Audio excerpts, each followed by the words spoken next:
Welcome to the Local Marketing Source Weekly Update, brought to you by localmarketingsource.com. This week's Local Marketing Update is brought to you by Scott Gallagher. Scott is the co-founder of Local Marketing Source and has become the recognized expert in providing online marketing services to local businesses. Follow Scott on Twitter at ScottGallagher5 and on Facebook.com/ScottPGallagher. Well, good afternoon, everybody. This is Ian Sorensen here with Local Marketing Source, bringing you our Local Marketing Weekly Industry Update. I'm sitting in for Scott Gallagher today. He had a meeting this morning and got stuck in traffic on the way back. Did not want anybody to miss out, so asked me to sit in and talk to you a little bit while we wait for him to make it back into the office. As some of you know, I am Scott's right-hand man at his marketing agency. I'm the operations manager, and I handle the day-to-day operations of our client management. Next week, our LMS member faculty call with live questions will be on Wednesday, January 28th at 4 p.m. Eastern. The LMS membership provides access to our private Facebook group, live questions, and access to our private members portal. Don't forget to listen and subscribe to our weekly podcast on iTunes and subscribe to our YouTube channel. This week in the weekly update, we're going to be talking a little bit about metrics for monitoring local SEO health and how to address mobile SEO. There are several SEO health metrics you should be monitoring daily or weekly to be proactive about tackling issues that might hurt performance. Although these metrics won't point to the specific problem, they will give you a starting point for investigating the cause of performance decreases. Organic traffic changes is the first metric that we're going to take a look at. If your organic traffic is decreasing, it's time to investigate, dig into your Google Analytics, and start seeing where you may have gone wrong and how to address the situation. It's important to check your organic traffic to all sections of your site and find out if a section is not performing well or if the site as a whole is hurting.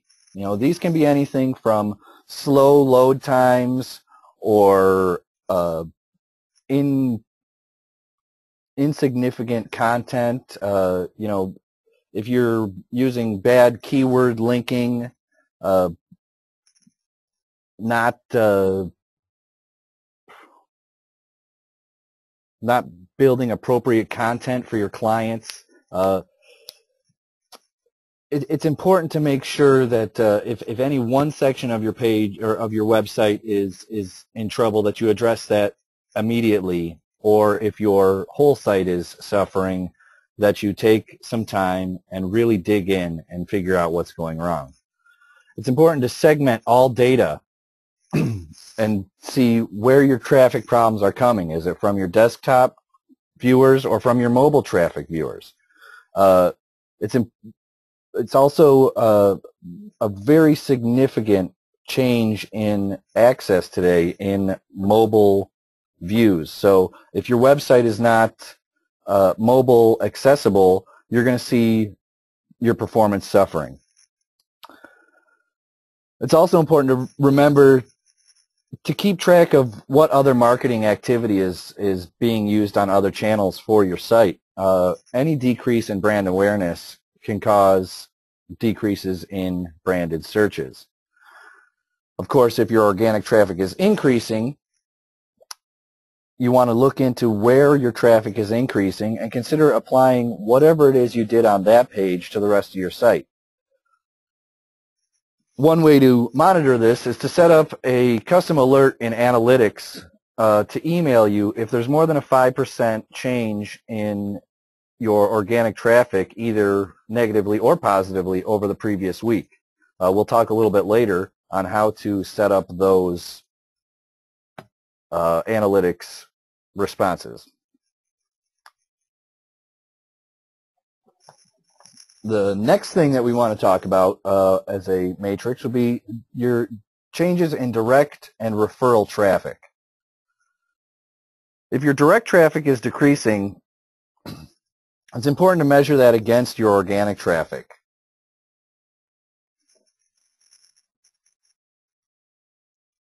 You can see a lot of differences between direct and organic traffic on a day-to-day basis because sometimes people don't search for the name of your company. If they don't know that you exist, they're going to look for your keywords, and hopefully you'll show up organically high in the SERPs if you've been applying best practices to your site. If you're seeing losses in both direct and organic traffic, and then what you want to do is look into your mobile device usage and see if mobile device usage has decreased, since a lot of modern mobile browsers don't pass HTTP refer data on. And again, keep in mind that your marketing activity in other channels can decrease your brand awareness, and that will affect your direct traffic for sure. If less people know your name, less people are going to be looking your name up. If your direct traffic is increasing, look into it. You're obviously doing something right, and you should make sure that you are applying those practices to every page on your site, and not just where your traffic has increased the most.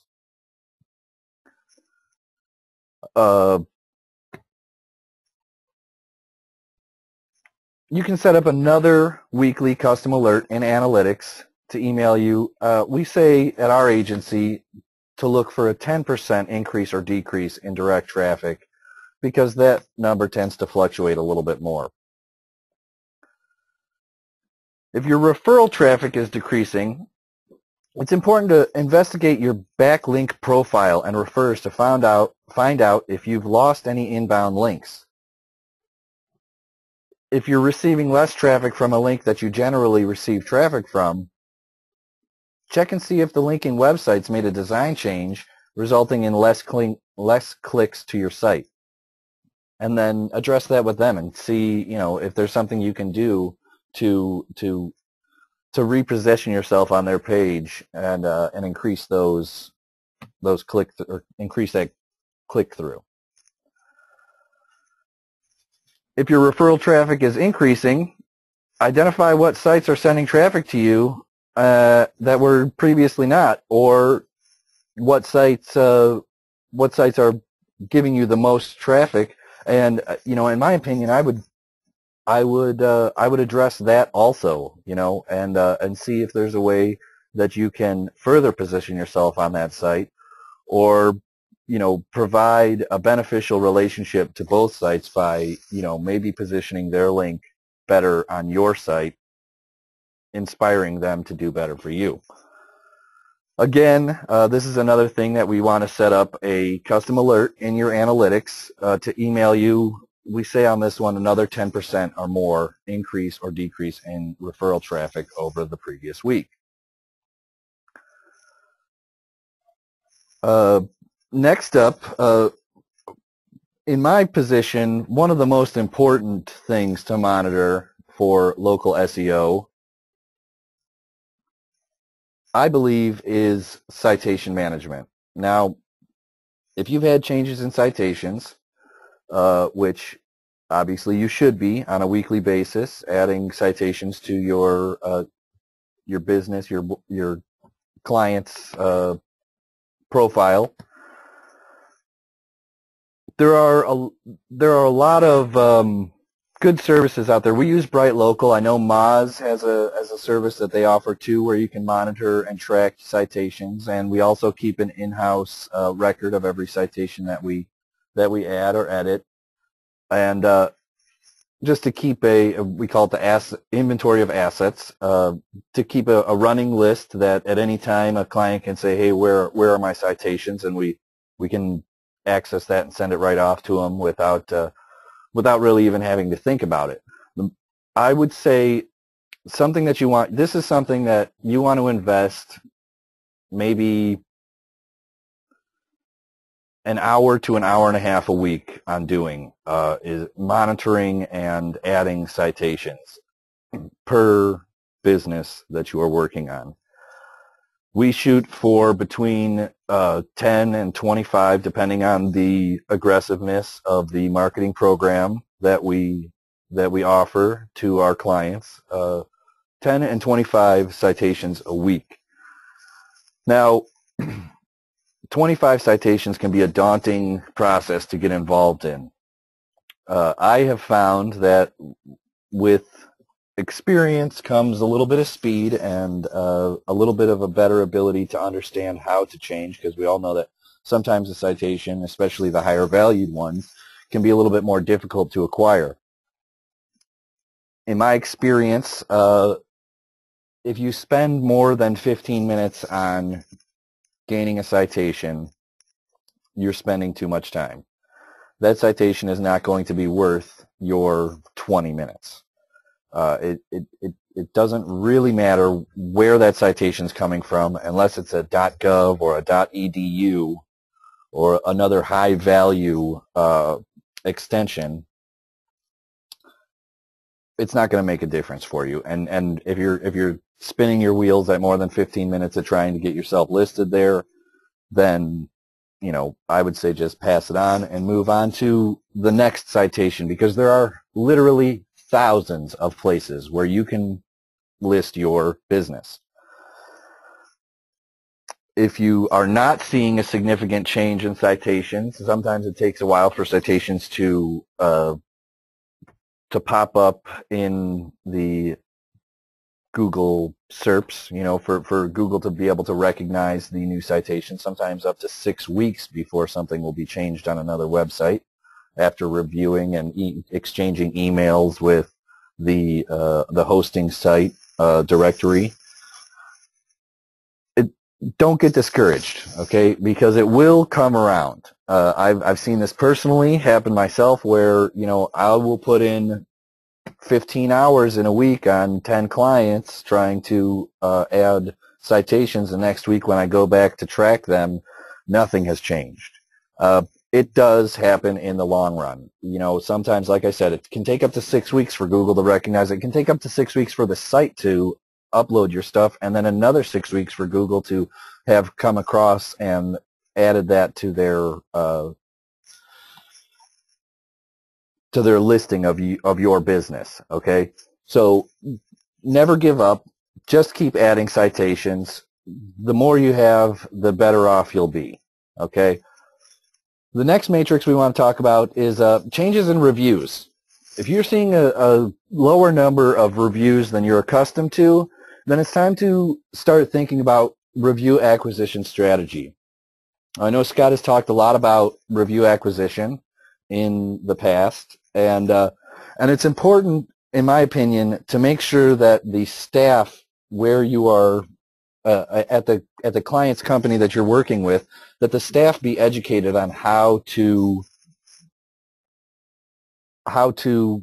go about getting a review without breaking Google's code of conduct. Okay, if you're seeing a drop-off in reviews, there's a good chance that somebody at your client's office is not doing their job correctly. All right, we look for an example. We only hand out review cards, which you can see versions of templates in the LMS portal.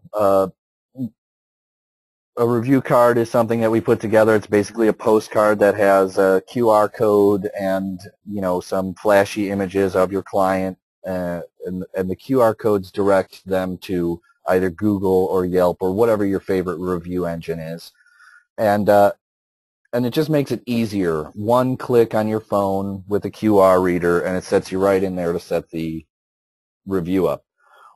We tell all of our clients, employees, that it's important to get as many reviews as possible, because that's today's best form of word-of-mouth advertising. But not very many people take the time to make a positive review. many more people will leave a negative review than will leave a positive review. So it's important that every time a customer comes through your client's office or business that is pleased with the services, that you give them the option.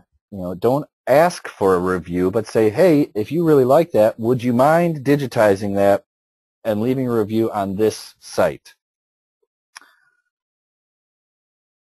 We figure that for every 10 happy customers that you hand out a review card to, you will get 1 review. Now, that doesn't sound great. 10% is not great odds for anything, but it's better than the odds of converting an angry grump who, will most likely leave a bad review into a good review. Okay, so we want to combat the number of, I don't know how many of you are familiar with the term internet troll. Okay, those are people who spend their day just basically being a jerk on the internet. Okay, there's a lot of them out there, and a lot of people, hide behind their computer screens and say, I don't have to say that I was unhappy to anybody in this business, and I'm going to go and I'm going to leave a 1-star review and rant and rave about something that could have been handled if anybody knew that there was a problem.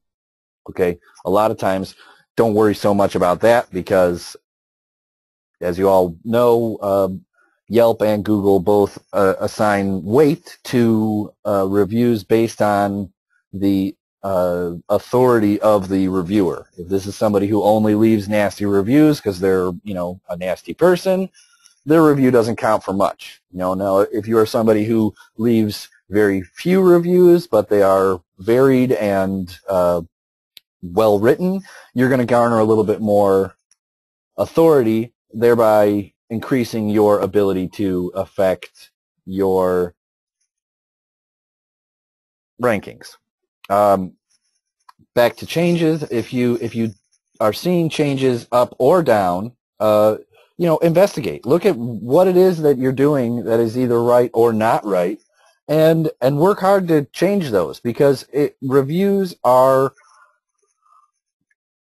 in my opinion, one of the most important parts of internet marketing, SEO positioning. It's important to stay on top of that. It's important to stay in front of bad reviews. If you get bad reviews, address them immediately. Try and get in contact with the customer. Make sure your clients are aware of any reviews. I like to tell them good or bad reviews. If we get some good reviews in, send it in. It makes them feel good. If they get bad reviews, call them up and have a conversation about what the bad review is about. Give it a good read and see if you can get any insight into what it is that is affecting their relationship with this client. Okay. Next up, let's talk about email traffic. Email traffic can sometimes give you clues into why direct or branded search traffic has changed. There's a way in Google Analytics to create an annotation every time an e-blast goes out.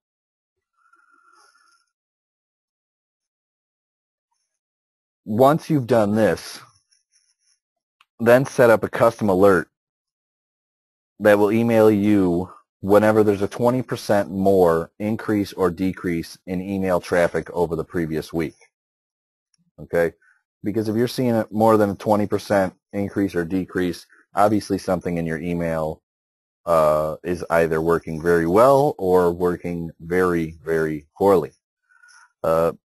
Email marketing, Scott is a champion of email marketing. He believes that it is the most cost-effective way to reach your clients. I agree with that statement, though from my experience,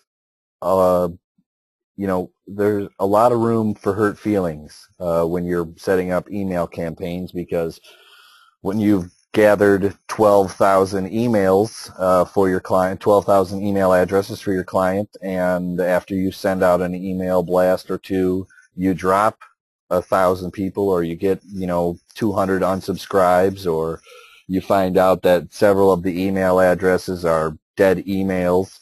That can be disheartening. But you got to remember, on a return on investment side of email marketing, the time and energy invested and financial responsibilities invested are very small compared to the gains that you could possibly get. Mobile device usage. Oh man, mobile device usage. This year Walmart reported that 70% of their traffic, their website traffic during Black Friday was from mobile devices. That's an outrageous number, okay? 70%. This is something that is going to affect businesses nationwide, hell, worldwide, okay? If you are not monitoring your mobile device usage, you are missing out on some very important data. If you're seeing an increase in mobile device usage, dig in and look and see what it is that makes your site more mobilely accessible, and try and make sure that you follow those practices throughout the entire layout of your site. If you're seeing a decrease in mobile device usage, it is important to investigate why. There are several factors that can affect your mobile device usage. As in, if you've got a website that is not scalable and for different screens, if you can't look at it on a tablet and a phone and a desktop and have 3 different pictures, then you're going to get penalized for that. Google is not going to rank you high when somebody is looking for you on a mobile device. If you have long load times, Google is not going to rank you high from a mobile device. If you are having too large of photo files or too small of text file, text visual readability of text. If your text is too small, you'll get penalized for that, and you will not gain rank. There are a lot of factors to look into. Really, what it comes down to is when you look at this on your phone, can you use it? Okay, is this something that you find functional? If it's not, it's time to go back to the drawing board and fix that, because as we all know, I'm guilty of it. I'm sure some of you are guilty of it. When you've got a question, you pull out your smartphone. This is the era of mobile connectivity. So maybe even more important than citations and reviews is making sure that your website is mobily compatible.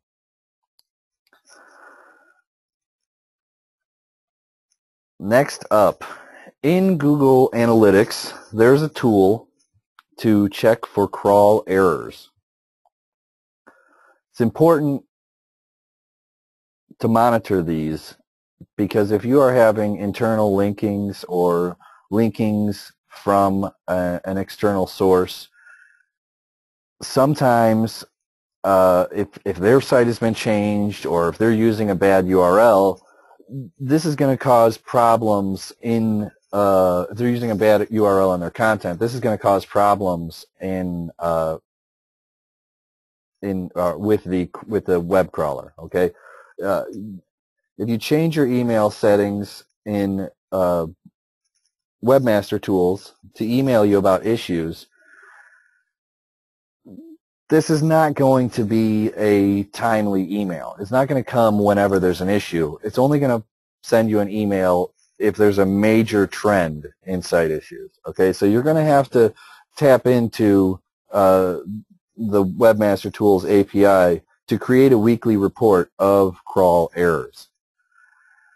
I know that sounds like a lot of work, but you'll be happy that you did it after the fact. It's a lot of stuff to read. It's a lot of numbers to go over, but you know, these are the things that that are going to make your business stand out against the others.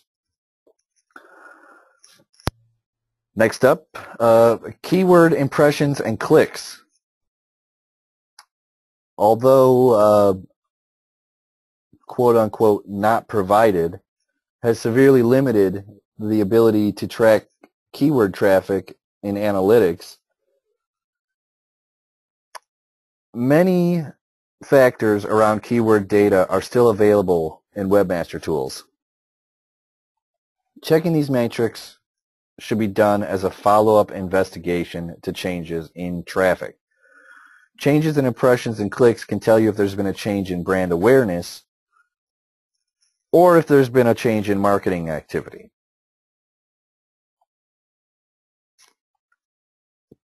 Rankings for keywords. If your keyword rankings are going down, you're going to lose traffic. That's all there is to it. You know, if you are not using your keywords appropriately, they're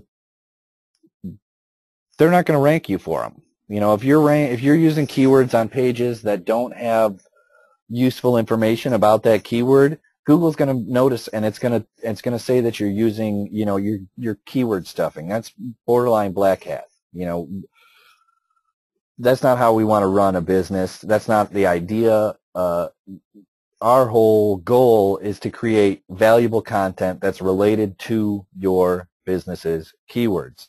Now, this is not to say that every article you write should be about your business. This is actually suggesting that maybe don't write about the business. Write about what the keyword, you know, write an article about the keyword, not, you know, directly, but in regards to it. So that way, when Google reads that, they're going to find that relevant. They're going to say, okay, this is not just an ad for this business.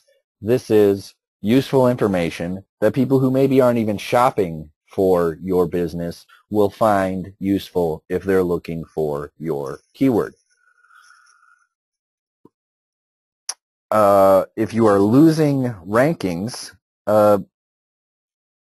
look into the possibility of you being penalized already for bad practices. You know, there is a possibility that you know, you've already been knocked down a peg because, you know, you had a keyword that was not related to the content of the page, or the content of the page was something that was just copied and pasted from somewhere else, or you know,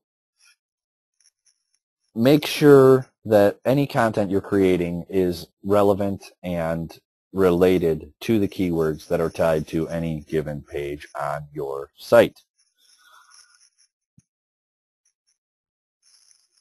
Oh, wow. Okay, we're a half an hour in.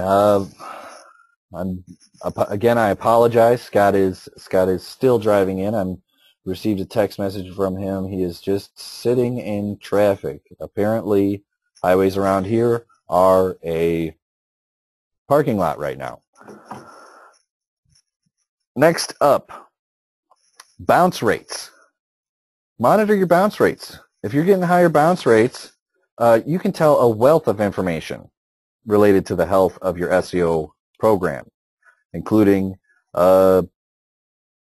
just like I was saying a second ago, irrelevant keyword targeting, slow page load speeds, poorly written metadata. Now, we know metadata is, you know, it's not the most important thing, but if you're not doing a good job of putting it together, you're not appropriately alt tagging or H-review tagging or appropriately using good descriptors in your meta descriptions, which, you know, I would say, you know, these things are all not incredibly important, but will contribute to your bounce rate factors. You can set up an automated alert in your analytics to fire if the bounce rate increases by 10% or more. That's something I definitely suggest you do. This is going to fill your email. I mean, not this, but all of these automated alerts are going to, be adding workload to you. They're going to make you have to read more emails, but it's going to make your job easier in the long run because you're going to have a better idea of the changes that need to be made in a timely manner rather than, once a month checking your individual analytics page by page. This is going to alert you to stuff before it becomes a problem or just as it's becoming a problem, giving you the ability to address and correct in a timely manner. Okay. Next up, it's time to address mobile SEO. This year is the year of mobile. How many years has everybody been hearing that?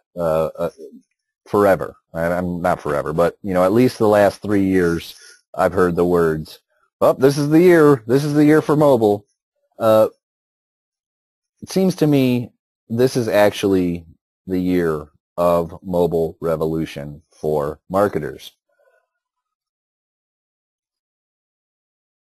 In addition to the staggering numbers Walmart posted on Black Friday of mobile connectivity, Target also reported that 60% of their holiday traffic was from mobile devices. Mobile traffic is not isolated just to retail and e-commerce sites, though.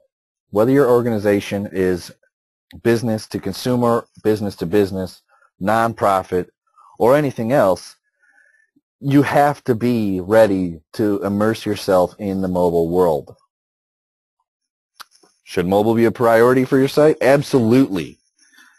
At One Marketing this year, we've seen a 659%, that's right, I said it, 659% increase in mobile organic traffic in just the last year. Is that outrageous? 660%. I didn't think it was going to be that high. Have you been tracking your mobile traffic levels? I don't know if you are, but I'll bet you'll see some outrageous boosts in your mobile user interface. We find that many marketers are not really paying that much attention to mobile traffic data or segmenting it away from traffic data that is, clouded with your desktop users. You got to look and see where your site stands as far as mobile is concerned. If you go into Google Analytics, you can alter your reports, your organic traffic reports, to show you specifically from organic search how many mobile users you've had. I'm going to give you a quick run through on how to do that. What you're going to do is you're going to first go to the left side navigation panel of your Google Analytics profile, and you're going to click the Audience tab, then Mobile, then Overview. Then you're going to separate the traffic by channel by clicking on Secondary Dimension, and under Acquisition, choose Medium or Source Medium. Source Medium will also give you the idea of which search engine sends the most mobile traffic to your website. Filter out all the non-organic traffic by clicking on your advanced settings, that's right next to the search box, and create a filter by selecting Include Source Medium, Containing, and type the word organic. Okay. Also, go ahead and filter out desktop traffic by adding a second filter by selecting Exclude, Device Category, Containing, and type the word desktop. Now, if you change your date range and compare year over year, your report will be filtered to show only mobile traffic from organic sources, giving you a truer picture of your mobile organic search traffic. Look at your trends over time as well. What was your organic mobile traffic like in 2014 compared with 2013? Your site has likely seen organic mobile traffic growth without you even knowing it. This is important to understand as you gauge growth and trend over time. Next up, you want to check and see if your site is mobile friendly in Google's eyes. Okay. The easiest way to see if your site meets Google's mobile friendly guidelines is to just search for the site on a mobile device. Google recently added a mobile friendly label to organic site listings for sites that meet their guidelines. If your site doesn't show a mobile friendly label, then it doesn't meet one of Google's requirements to be deemed mobile friendly. You can then use the Google Mobile Friendly Test tool and quickly find out what needs to be done to rectify the situation. Conversion. Oh, conversion. Website traffic is great, but what marketers really want is traffic that converts. Okay? Conversion can be a bit more difficult to come by on a small screen. So don't forget about helping visitors to convert on mobile devices. You know, that means fun buttons to click, easy to use interfaces, things that are made to adjust to the small screen. All right. If it can't be used easily on a tablet or a cell phone, smartphone, then it might as well not even be there. Once you've ensured your site is truly mobile friendly to Google, it's also time to consider your conversion rate from organic mobile traffic. Refer back to the report that you created earlier and look at each goal set in Google Analytics, or how the aggregate of all goals for the site. What's your conversion rate like? How does it compare to conversion rate for desktops? To compare your conversion rates with desktops, it's pretty easy also. You're going to click on Audience, again on the left side of the navigation of your Google Analytics profile report. You're going to then click Mobile, then Overview, and separate your traffic by channel by clicking on Secondary Dimension and choose Medium. Filter out all of the non-organic traffic by clicking on Advanced, which again is right next to the search box. Create a filter by selecting Include, Medium, Containing, and type the word Organic in there. You can also filter out tablet data and get a true picture of desktop versus smartphones by creating a second filter with Exclude, Device Category, Containing, and then filling that space with tablet. These reports are going to make it easier for you to address mobile compatibility issues. Okay? Once you figure out how you need to set your site up, everything is going to be easier. You're going to have a much better chance of converting. You're going to have a much better chance of repeat visits, which we all know, the more times somebody looks at your logo or sees your name, the better off you're going to be, because next time they think about whatever service it is you provide, your name is going to be the one that pops into their head first. Okay, if we can get these reports dialed in appropriately, then every month you can go back and see what it is that you're doing to either inspire people to come back, or look at your site on their smartphone while they're out and about, or what it is that you're not doing that is ostracizing your client base. If you are not delivering for them a mobile, compatible, and functional site, then you are not delivering for them at all. Okay. Next up, I want to talk a little bit, real quick, as we're coming closely here to the end of this week's update. I just want to give a little rundown of what the operations department here at One Marketing does on a typical week. Okay, the average plan of action that we work to to work towards, to get the best conversion and rankings that we possibly can, and how to best manage our time when you're dealing with multiple clients and an overworked staff. Really, I mean, there's a lot of work to be done. We do review acquisitions. We shoot for, which is really on the client, but we still have to stay on top of them. So every week we have a conversation. I try to schedule at least bi-weekly meetings that are 15 to 20 minutes in length with the point of contact that we work with at any given client that we have, just to sit down and chat a little bit about what's going on. 15 minutes here and there for each client is totally worth it. It's important to get on the phone and talk to them, because voice-to-voice communication is so much more effective than email. Okay, it's easier to convey tone, it's easier to convey an idea, and it's easier to get an immediate feedback and see where it is your client feels about that. Reviews, we pressure our clients to get at least one review a week. Some more aggressive plans that we have, we require 2 or even 3 reviews a week, depending on the size of the business and their client base.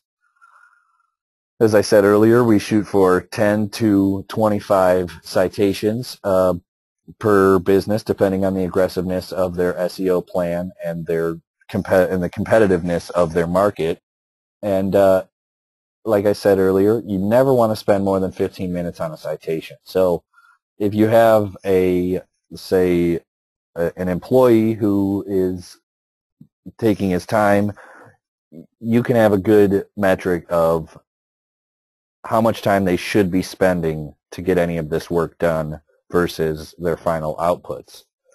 Okay, every week for each client, no matter what, we want to put out a new piece of content. Okay, whether that piece of content is a fluffy blog post or a middle-of-the-road article about your business and what's going on that you're going to try and get published in a industry blog or a local publication, or even if it's a high-end, high-level, high-quality article that could end up being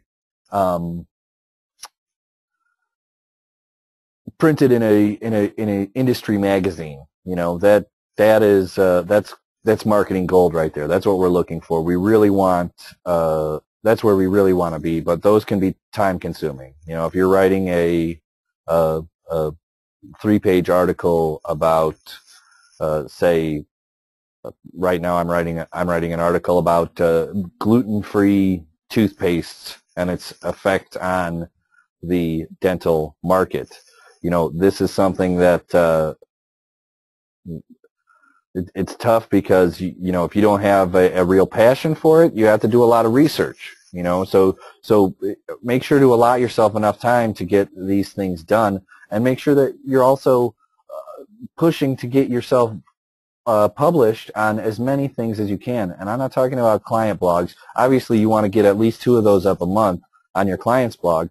But what's more important is trade blogs, local blogs, trade magazines. These are all things that are going to hold way more value. And then once you get published there somewhere else, then you publish your stuff on your own blog with a link to the site where you were originally published, saying, hey, look at us, we got published. Okay, and that's going to afford even more authority. Every month we try and shoot a new video for each of our clients. That can also be time consuming. You got to make sure you schedule enough time in the middle of your day to get out and spend, you'll think, oh, I'm only shooting a 5-minute video. An hour should be enough time. More often than not, that hour turns into an hour and a half, 2 hours, 2.5 hours, because when you're in the office with a client, a lot of times they'll want to talk about a lot more than shooting the video because they've got you there. It's time to sit down and chat about whatever it is that's on their mind. Always be available. Never, we make it a point that when a client has odd working hours or strange times for meetings that we are available even if we're not open. We have one client, a dentist with 2 locations who we can't get a meeting with her after 7 o'clock in the morning. Okay, so that means sometimes, and she's not close, so that means sometimes us waking up at 4 o'clock to drive out to her office and sit down with them. You got to be willing to make those kinds of sacrifices if you want to succeed, Press releases, really important to farm relationships with local press outlets. If you are not on a speaking basis with a at least department editor at a local newspaper, send those emails. Offer to take them out to lunch. Be their buddy. You want to get in good with those guys because they're the ones that are going to get you in their magazine/newspaper. Okay, this is where the real work comes in. Content is king, but relationships are the emperor. If you make friends in the right places, there's nothing that you can't do.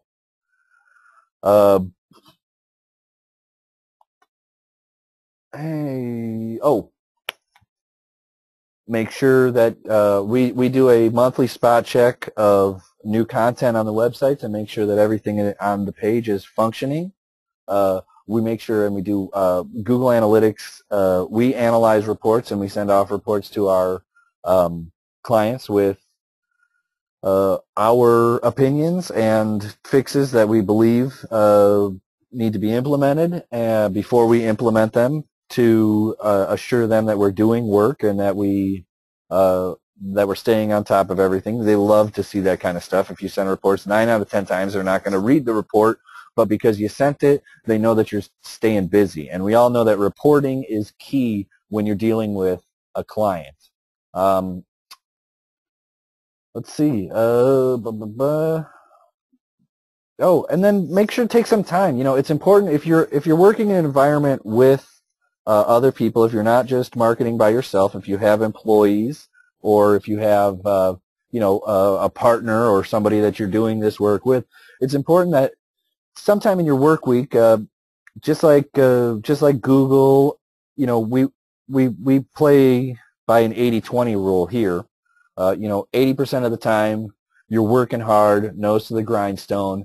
The other 20% of the time, spend some time being creative and having fun. We have a bags tournament that we play, once a month here in the office, where we'll all get together and just play a game and chat. Because if you build morale, you're going to have better workers. And if you have better workers, you're going to get better end products. And when you have better end products, you're going to get better results in the SEO world. And you're also going to farm a sense of community and togetherness.